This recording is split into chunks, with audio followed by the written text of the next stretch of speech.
मुंशी प्रेमचंद जी की एक लघु कथा सुनाने जा रही हूँ। रात भीग चुकी थी।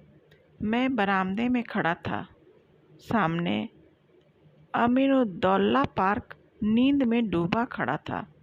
सिर्फ एक औरत एक तकियादार बेंच पर बैठी हुई थी। पार्क के बाहर सड़क के किनारे एक फकीर खड़ा राहगीरों को दुआएं दे रहा था। खुदा और रसूल का वास्ता, राम और भगवान का वास्ता, इस अंधे पर रहम करो। सड़क पर मोटरों और सवारियों का तांता बंद हो चुका था। इक्के दुक्के आदमी नजर आ जाते थे। फकीर की आवाज़, जो पहले नक्कर खाने में तूती की आवाज़ थी, जब खुले मैदानों की बुलंद पुकार हो रही थी।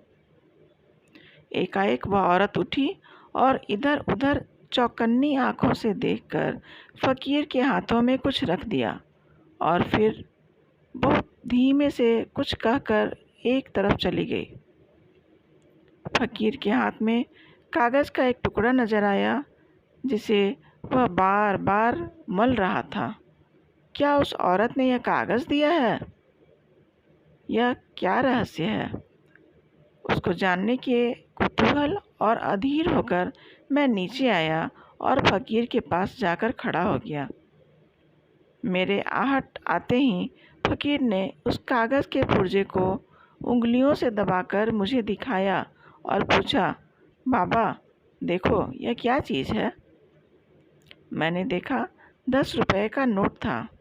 बोला, 10 रुपए का नोट है, कहाँ पाया? मैंने और कुछ न कहा।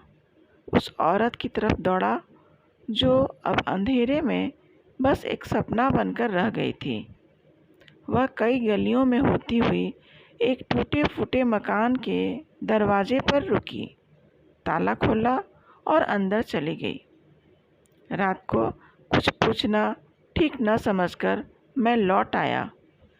रात भर जी उसी तरफ लगा रहा। एकदम तड़के फिर मैं उसी गली में जा पहुंचा। मालूम हुआ वह एक अनाथ विधवा है।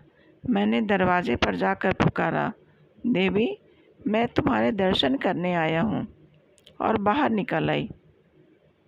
औरत बाहर निकल आई, गरीबी और बेबसी की जिंदा तस्वीर। मैंने हिचकते हुए कहा, रात आपने फकीर। देवी ने बात काटते हुए कहा, अजी वह क्या बात थी? मुझे वह नोट पड़ा मिला था, मेरे किस काम का था?